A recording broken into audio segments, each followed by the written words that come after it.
Ser Podcast. Las 8 de Hoy por Hoy en Ser Podcast. Hola, muy buenos días. Esta mañana les saludo desde Calahorra, desde el Centro Fundación Caja Rioja. Desde aquí les vamos a acompañar esta mañana y hasta ahora les vamos a contar cómo viene la información de este viernes y con su permiso vamos a empezar con esa alegría que anoche celebraron miles de aficionados en torno a la Fuente de Canaletas en el centro de Barcelona.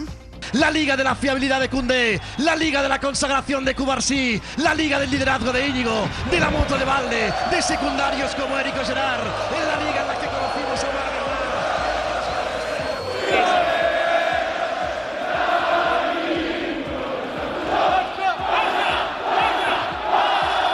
La fiesta, que se alargó varias horas después de que el Barça ganara por 0-2 al Espanyol en Cornellà, se encendieron los aspersores en la celebración sobre el césped, mientras Flick se iba llevando a sus jugadores casi a empujones, que después de ganar el Clásico al Madrid decidieron el final de esta temporada. Sastre, buenos días. Buenos días, Barceló. Antes de que empezara el partido, es verdad que fue noticia un atropello múltiple en las inmediaciones del estadio. Los Mossos apuntan a un accidente. En las imágenes se ve el coche detenido rodeado de una multitud. La conductora arranca en ese instante y se lleva a quienes tiene por delante. Hay 13 personas heridas leves. El Barça certificó en Cornellà la victoria de una liga que ha consagrado la apuesta de Flick y el talento joven de una plantilla que encarna sobre todo la figura de Lamine Yamal. Sampe, buenos días. Buenos días, Ángels, que ya es un jugador consagrado en el presente, uno de los candidatos a llevarse, por cierto, el próximo Balón de Oro, pero que tiene un futuro brillante para él y para los culés, pero escalofriante para el resto. Un plantel que en verano apenas se reforzó con la llegada de Dani Olmo, que cambió la leyenda de la casa como era Xavi por la incógnita de Flick, y que se enfrentaba a un Madrid que venía de llevarse el doblete y de postularse como el gran favorito, sobre todo tras sumar a sus filas a Mbappé. Flick supo coger aquellos brotes de la Masía como eran Lamine Yamal, Cubarsí, Fermín, Marc Casado, y convertirlo en un grupo que ha arrasado, descarado, sin miedo, insultantemente joven, que parece estar jugando un viernes por la tarde en el Parque del Barrio más que en el fútbol profesional, y que el director deportivo pasa en una carrera de fondo. Deco. El gran desafío de los últimos años del Barça era encontrar un equipo, ¿no? Intentar volver a competir al máximo nivel. Xavi había ganado la Liga 2 años antes, ha sido un entrenador importante para la historia del club, para el momento del Barça. Sabíamos que Flick era un entrenador que daría cosas distintas a lo que teníamos con Xavi, que es un trabajo que no es solo de un año, es un trabajo que las cosas van haciendo. Pues los culés que anoche, como decíais, empezaron a celebrar el título en la Fuente de Canaletas van a poder seguir haciéndolo hoy con la típica rúa de celebración. Lo ha pedido la propia plantilla. Partirá el bus descapotable a las 6 de la tarde del Palau Blaugrana, paseando los 3 títulos por las calles de Barcelona. Está previsto que finalice en el Arco del Triunfo sobre las 9:30 de la noche. Les decíamos que antes del partido hubo un atropello múltiple en los aledaños del campo. Parece que la conductora del coche se sintió agobiada por la cantidad de gente que rodeaba su vehículo y en ese momento arrancó contra la multitud. Barcelona, Sergi López, buen día. Hola, buen día. La conductora había entrado en una calle abierta al tráfico, empezó a velocidad lenta, pero como explican algunos testigos, en un momento dado aceleró. Y de repente pues ha empezado a acelerar, toda la gente que estaba por aquí detrás ha empezado a arrasarla por delante. Se ha escuchado muchos gritos. Y yo creo que se ha puesto nerviosa y ha tirado marcha. Por su parte, el jefe de los Mossos en la zona en la que se produjo el atropello, Eduard Sallent. Algun motiu que encara no tenim aclarit. En un moment... Decía Sallent que en algún momento ha acelerado porque se sentía acorralada y añadía que la mujer de 34 años ha quedado detenida y que ha dado negativo en la prueba de alcoholemia y de drogas. No hay ningún herido de gravedad, por eso, según los Mossos, se decidió que el partido se jugara. La conductora pasará en las próximas horas a disposición del juez. Hoy por Hoy Noticias. Ser Podcast. La semana que termina ha vuelto a confirmar que no hay nada peor que sembrar unas expectativas demasiado altas. El lunes nos preguntábamos si se acabaría produciendo una reunión entre Putin y Zelensky para hablar de la guerra de Ucrania y al final no es que no se produjera esa reunión, sino que ni siquiera llegaron a encontrarse las delegaciones de ambos países que quizás se reúnan hoy. Zelensky sí viajó a Estambul, pero Rusia ha enviado a un representante de segundo nivel. Para más, Inri, el ministro ruso de Exteriores, llamó patético al presidente de Ucrania y una portavoz del Kremlin le llegó a llamar payaso. Payaso, fracasado y persona sin educación. ¿Quién se cree que es? Es lo que se preguntaba esta portavoz de Exteriores. En todo caso, y desde su gira por Oriente Próximo, Donald Trump hizo saber que aquí la expectativa es él. No va a pasar nada hasta que Putin y yo nos reunamos, dijo. Enviado especial de la SER a Ucrania, Nicolás Castellano, buenos días. ¿Qué tal? Buenos días, Ángels. Nico, tú nos vienes advirtiendo toda la semana del escepticismo que hay ahí en Ucrania ante la posibilidad de que estas reuniones terminasen en acuerdo. Veremos qué es lo que pasa hoy en Turquía, pero de momento es evidente que la cosa ha empezado bastante mal. Sí, está previsto que en una hora en el Palacio de Dolmabahce de la capital turca se vean por primera vez en un año y un mes delegaciones de ambos países. Será a puerta cerrada y con la mediación de Turquía y de Estados Unidos, pero desde luego, como dicen los mensajes que llegan desde Moscú, despreciando Zelensky, no insuflan mucho optimismo. El ucraniano se iba de Turquía al comprobar la representación de segundo nivel enviada por Putin. Y desde Moscú, asedio total a la figura de Zelensky. Lavrov lo llama patético por pensar que Putin se iba a sentar con él en Turquía, y mientras aquí en Ucrania la estrategia de Zelensky está siendo apoyada incluso por la oposición. El alcalde de Dnipro, Filatov, asegura al SER que Zelensky ha dejado en evidencia a Putin, que sin embargo aquí sigue castigando a la población con bombas. Sonido de artillería en el frente de Donetsk del que huyó Olena.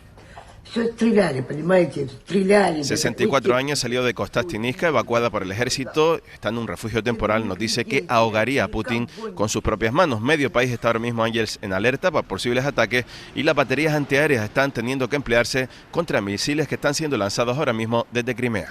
Nico, seguimos en el abierto, gracias.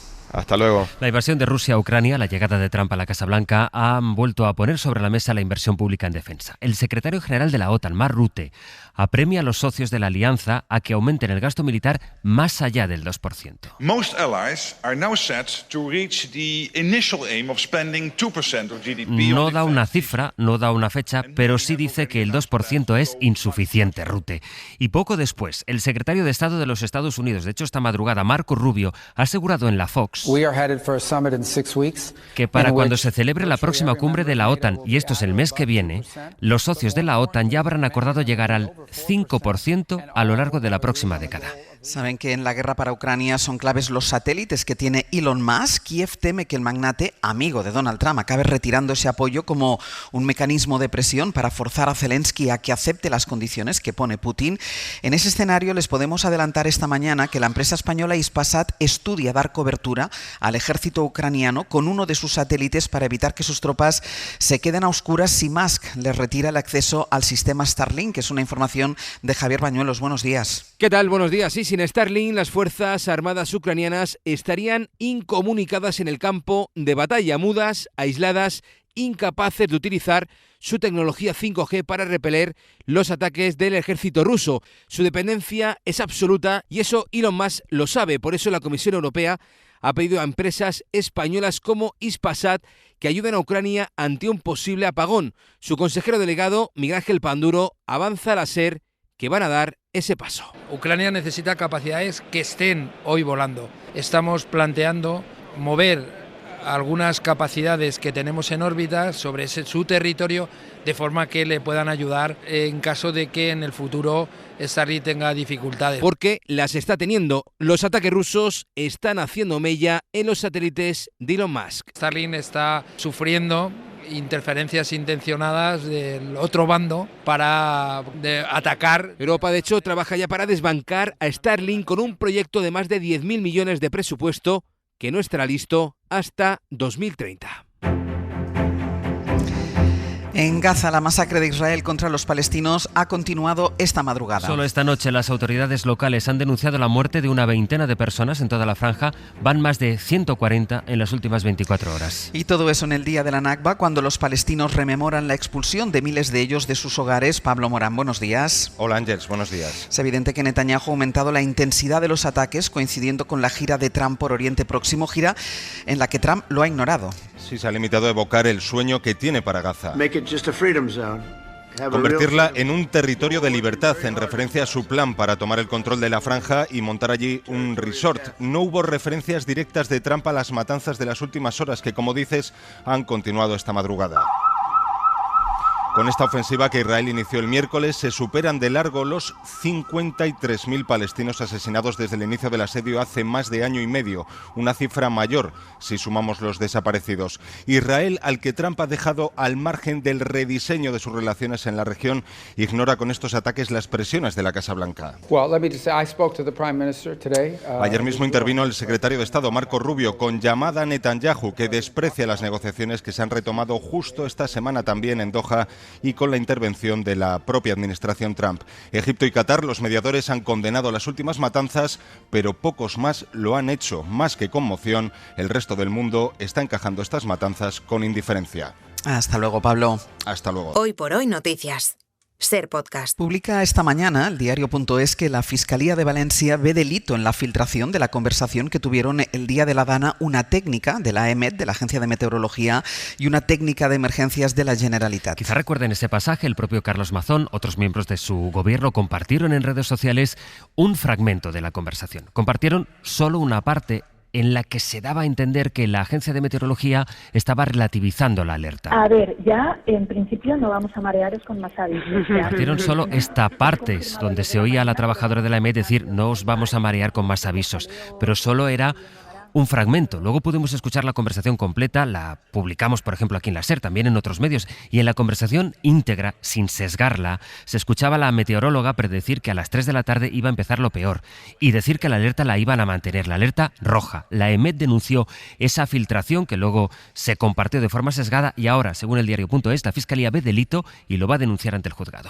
Todo eso es lo que está investigando la jueza de Catarroja, la que intenta remover la exconsellera Salomé Pradas, pero la magistrada va sumando indicios. Ayer uno de los técnicos de emergencias contó que en el CECOPI se plantearon enviar la alerta a los móviles hora y media antes de cuando finalmente lo hicieron. Esto desmonta lo que le dijo a la jueza la propia Pradas, que justificó en los problemas técnicos el hecho de que se enviara tan tarde ese mensaje. Radio Valencia, Ana Durán, buen día. Buen día. El técnico explicó a la jueza que fue a las 18 de la tarde y 36 minutos cuando le llamó el subdirector de emergencias, Jorge Suárez. Se valoraba ya en ese momento enviar el mensaje. Se conectó entonces para teletrabajar, pero tuvo que esperar hora y media. 3 minutos antes de las 8, Suárez le preguntaba si tenían que pedir autorización a Madrid para enviarlo. El técnico le dijo que no, pero que sí que hacía falta validar ese mensaje, algo que se le solicitó a las 8 y 8 minutos de la tarde, y en solo 3 minutos el S-Alert ya estaba enviado. Esto contradice la versión de Salomé Pradas, como apuntaba uno de los abogados de la acusación, que es Eduardo García Ontiveros. Se contradice totalmente lo que dijo la exconsellera con lo que ha dicho el técnico hoy, sobre todo en horas y sobre todo también en capacidad de redactar y validar el mensaje de S-Alert, porque había gente y técnicos suficientes en el centro de emergencia para hacerlo.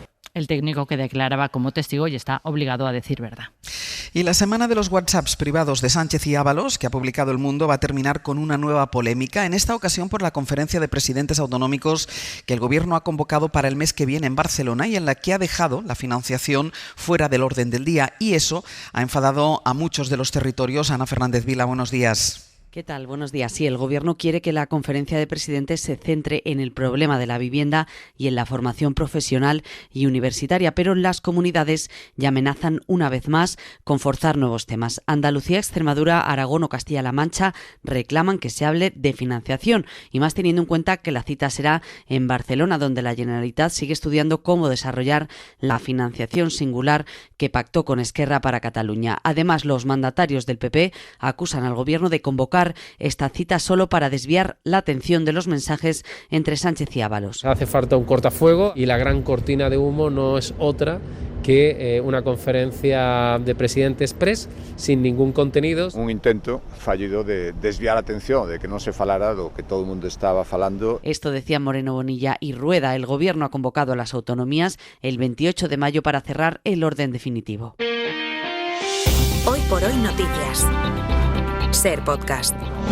Y en la agenda del día hoy está convocado el acto de conciliación entre el rey emérito Juan Carlos I y el expresidente de Cantabria Miguel Ángel Revilla, aunque no es obligatorio que ellos acudan. El emérito pide 50.000 euros a Revilla porque dice que le ha injuriado. El caso es que Juan Carlos resulta que no se espera que acuda hoy a ese acto en Santander, pero está en España, está en Sanxenxo desde el lunes en una competición de vela.